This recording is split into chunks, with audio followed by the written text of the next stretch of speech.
What's something that's really bad for the body but people keep doing it? Worrying about stuff I have no control over. Anxiety and stress are literal chaos. Thank you. That will help my anxiety to calm down. Now I will have anxiety about getting sick because of the anxiety. Great. For anyone who's somewhat of a worrywart like me, a few months ago I read How to Stop Worrying and Start Living by Dale Carnegie, who also wrote How to Win Friends and Influence People. It was published in the 1940s, so you need to cut it a bit of slack with some of the examples and language he uses. However, I found most of the advice and basic tenets of what he suggests extremely useful. My dad absolutely swears by this book. He's not a reader. He's dyslexic and his word memory is shoddy, so he had to go back a few times, but it basically cured his paranoia. He's 1,000 times more chill than when I was young. Lol, I wish he'd read it a decade earlier. Not sleeping enough. My Fitbit says I sleep an average of 6 hours 40 minutes a night, which is more than 70% of users. WTF? I am not sleeping enough, but you all are sleeping even less.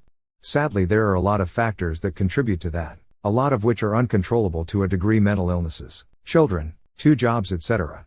And young people. Lol, I used to go to bed at midnight and wake up at 5:30 for like 5 years in my early 20s. Once I hit 28 I switched to go to bed at 11 and wake up at 7. Early 20s here, and I will sleep for 1,012 hours every night I'm able to. Edit. I am getting a lot of medical advice, so I would like to add that every night I'm able to is usually only about once a week due to work. And no, I don't force myself to sleep that long because I think the more sleep I get the better. Lol. My body just seems to need it occasionally. That being said, I will get it checked out so I don't end up infertile and then die young. I swap between nights and days every 2 weeks and it takes a crazy toll. Usually I sleep around 5 hours the first few nights, and by the time I start sleeping normally it's time to stay up all night. That's an awful schedule. I used to switch between days and nights every 3 months, and that week after a change is brutal. Sitting without adequate exercise to counter it. Since starting my first office job I've never felt so physically ill. I just started exercising and I'm doing better, but yeah, apparently sitting for 8 hours then going home and laying on the couch isn't good for you. This is how I felt as well. Add on top of that a 1-hour commute each way. I was too exhausted to do anything else besides nap and Netflix when I got home. Doing that for a year and a half made me so depressed that dying sounded like a relief. I mostly stand and move around when I work now and have been a lot happier. I wish I could walk bike everywhere. Ridiculous that I have to drive 2,030 minutes to get to work, 5 minutes to the shops, insert time to see friends, go to the pub, etc. Just basic human exercise that would get done in a day, but thanks to the infrastructure, I'm stuck sitting all day at a desk or in a car. I have to take an hour or 2 out of my day just to exercise for the strict point of exercising. It's absolutely stupid. Cannot stress this enough. I have a 45-15 minutes rule. If I sit for 45 minutes, I have to at least stand for 15 and walk or do something active. I know it's not possible in all cases, but I get really bad restless leg syndrome if I'm not active during the day. I have a standing desk with a tall chair, so I alternate between sitting, standing on a fatigue mat, and standing on a balance board. When I used to have a sitting desk, I would sit on a yoga ball. Because the yoga ball requires leg and core muscle engagement to not roll away, I figured it's probably better than sitting in a chair. Skipping on sleep. The worst is you had a bad night's sleep, you fought through the day, do your nightly routine, then you lay down and your body just goes nope, not tired anymore. This is how I feel almost every night. I tell myself you can't nap because you won't fall asleep tonight, to not fall asleep that very night. For me, napping before 4 p.m. doesn't screw my nighttime sleep. Napping later does, and also makes me grumpy. I wish I could suss out why mine just nopes out of sleeping entirely so often. Either stress and anxiety, or circadian rhythm disorder. The sedentary lifestyle. Laying in bed in front of a laptop or sitting at desk in front of a laptop. Yeah, and one barrier is we've kind of categorized exercise as some difficult, effort-intense activity. Either you hit the gym and crank on a treadmill or heavy weights, or nothing. We've dropped all that stuff in the middle. Just walking, hiking, a casual game of frisbee. You can have a healthy, active life, without ever working out. But most of us sit at home a lot and think I should get in shape, but I don't want to go work out. Parking at the furthest parking spot for any store is one of the best things Americans can do. Plus less gas looking for space and saves time cause you know you are going for the back. Taking stairs instead of elevator or escalators is a good second step towards health. Yeah, I think one thing screwing over Americans is that we've designed cities to remove the normal bits of exercise you get just by living day-to-day life in a traditionally developed city or town. Walking to the grocery store in your neighborhood, walking from the train or bus to your final destination, riding a bike to work, etc. Time to get off Reddit and get my A moving. Why not get a standing desk with a treadmill underneath it? You can both work and annoy people on Reddit. Smoking and drinking. When I quit smoking, I told myself that just for today, I'm not buying another pack. The next day, same thing, I can hang on till bedtime. Next day, just for today. Those days add up and the craving lessens. It's been 9 years since I won after 30 years of smoking and unsuccessful attempts to quit. It doesn't even really make sense to think long term. As in I'll stop smoking for a week, as our brain essentially resets every day. It's better to just keep thinking till the end of the day. The only part that sucks is when you can't sleep. When you actually decide to quit drinking, the hardest thing in the beginning is thinking about the long term. That's what made me give up a few times. It gets easier taking it day by day. Now I'm a year and a few months without a drop. Smoker and drinker here. Yep, carry on. I was able to quit smoking, but drinking is much harder to quit. Doom scrolling. Can't believe I had to scroll to the bottom to find this. Calculated. Doomed. What is doom scrolling? Spending forever scrolling on your phone hoping to find something to read. Possibly like you are doing right now. It's a huge sink of time and brain power. Edit. Doom scrolling specifically is getting absorbed in negative things. However, there is also a growing awareness that just blindly scrolling and consuming time looking for something is bad for you. You spent all evening online and didn't actually achieve anything. Holding in your SH until you leave school. Ha ha ha ha, I still do this as an adult. Boss makes $1 while I make a dime. That's why I SH on company time. For me it's more about toilet comfort. I can't get comfortable on a toilet at work. I do this and am an adult. I refuse to SH at work. I poop once before I leave for work, and now that I've been holding it for after work, it started getting with the program and will only come after I've got home from work. Hee hee. I remember pooping at school once. This girl from one of my classes and realized it was me, maybe by my shoes, and was like, "Hey, you in there pooping?" I didn't respond, so she was like, "It's okay if you are, I'm not gonna say anything Lamau." So I answered and said yeah, and the bee ran outside the bathroom and shouted loud enough for everyone to hear that I was pooping. So I get why kids don't want to do it at school. Why though? You could have been paid for SHing at work. Work 6 days each week for a minimum wage salary. FKK, that's literally me. Suffering now with tuition loans too. Gonna ask for a raise or quit. F it, I'm at my wit's end. Aha. F asking for a raise, find a new job. Construction pays much better than minimum wage. Just email every single plumbing, HVAC and electrical company in your area looking for an apprenticeship. Say you're eager to work and learn. In your resume include your 6 days a week you currently work, and I promise you will get a call back. Truth be told, you're probably not going to like the first company, but stick it out, get a few years of apprenticeship under you, then find another place to work. And you can always look for a job in your field while working construction. Alcohol. 3. 7 years clean of booze and nicotine. So worth it. Same. I found it easier to quit during lockdown. Normal people stressors were absent. Which did you find harder to quit? I stopped smoking and then stopped drinking a month later. Interesting lol, my intake of both skyrocketed during lockdowns. Binge drinking White Claws and beers while playing League of Legends with smoke breaks in between till 67 AM with my buddy. As much of a low that was in my life looking back. Man, did it feel like a good time in the moment.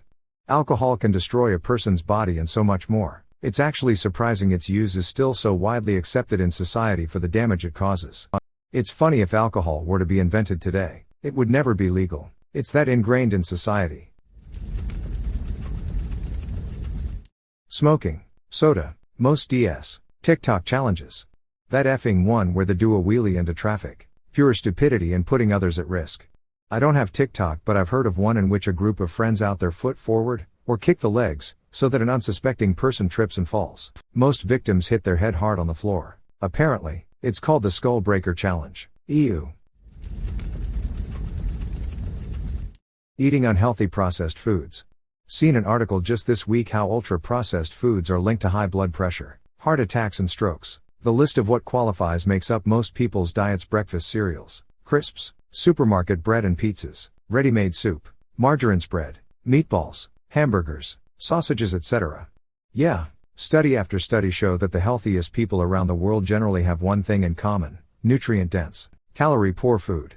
Processed food is the exact opposite: nutrient-poor, calorie-dense. You want carbs, fat, sugar? You got it. You want any nutrition with that? Too bad. So many Americans are both overweight and malnourished. But lots of people still think that's an impossible contradiction. Packing the days to the brim. Not leaving room to decompress and relax. Stress is a huge contributing factor to a plethora of health problems. If you can't reduce the stress, this is obviously not possible. I mean more like additional stress in your free time. Some people I know just pile on the stress voluntarily and it amazes me. And then they say, sometimes I just want to rest and do nothing for a weekend. Okay girl, no one forces you to be so hectic all the time. It's because they've been conditioned that not moving, not being busy or productive is equal to being lazy, a slob, etc., which is usually depression showing off. I always tell myself resting is not the same as being lazy. I know people like this. I always wonder what the heck they're able to fill their time with so much. I mean, it's not like we live in a super exciting place with lots of interesting things to do, but somehow they're always busy. I also wonder if they keep themselves busy simply to avoid dealing with other people. If they don't want to talk or meet up, they just use their list of 83 errands they need to run, and claim they don't have time. My in-laws get judgy if they come over and I'm sitting on the couch. I worked all day and I'll be taking care of the kids all evening. I can sit. Staying in toxic relationships. Aside from the obvious traits, like cheating, and lying, what are some other subtle traits of a toxic or bad relationship? Repeated patterns that disturbs the peace of the household. Stubbornness if it causes tensions and days without communicating. Poor communicating SKS that makes one or the other feel less validated or not good in general. I know this might happen and we all have character flaws. But repeated patterns we have made clear towards one another that is hurtful and not serving the purpose of the relationship, which should be growth, equal respect, etc., and those things that makes it feel easy for us to be around each other. You are just setting yourself up for a repeated cycle of unhappiness that feeds toxicity, in my opinion. But what do I know? I'm one of those people. In one of those toxic relationships, trying my best to solve the puzzle so we can be one happy family. Dreams are often stronger than common sense and the body notices it. I'm one of those people. In one of those toxic relationships, trying my best to solve the puzzle so we can be one happy family. I just gave up after years of this. My divorce is pending. So many things are no longer my problem. And I am watching her slowly unravel from a distance less than a year without me. And she is already coming unglued while I feel better than I have in ages. Ha, who would do that? That's so silly. I can't imagine ever doing that. Hey, help. Browsing Reddit on mobile phone in complete darkness. I've dropped my phone on my face while laying in bed at night. Fell asleep and just dropped the phone on my face. I've done that, walking my up when the phone hit me on the bridge of my nose. Then picked up my phone and continued reading until I fell asleep and dropped it on my face again, and then did the whole process a third time before just putting the phone down and sleeping. You're not alone. I've done this in more than one occasion. I have my brightness turned all the way down so I'm fine, right? Canning. People paying to lie, or even stand, in a toaster is beyond my pale and pasty Celtic comprehension. 3 seconds in one of those and I'd ignite.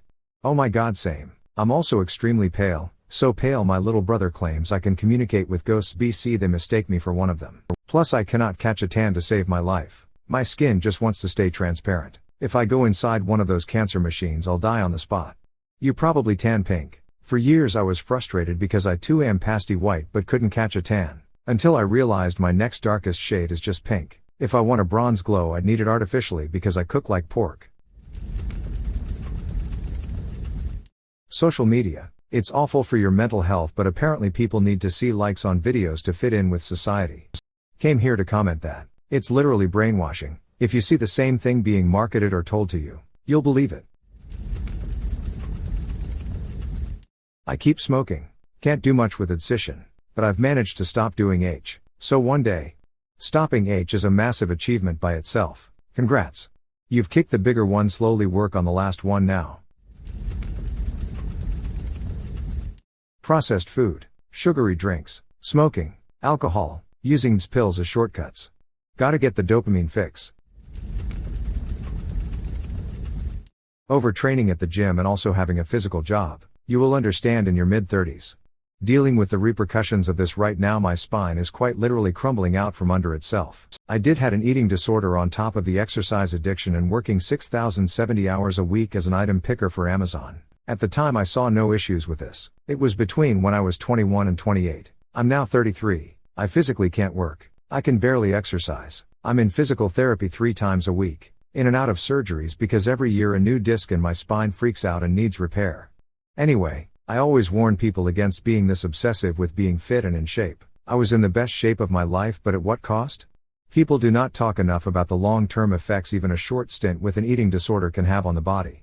They really don't. A year of a depression diet almost killed me. It also takes so long to get back on track while you're recovering. Sugar. Refined sugar, in particular. Juice cleanse. Your body cleans itself. But the intent is ins. Any product that has the word toxins is a scam. Prove me wrong.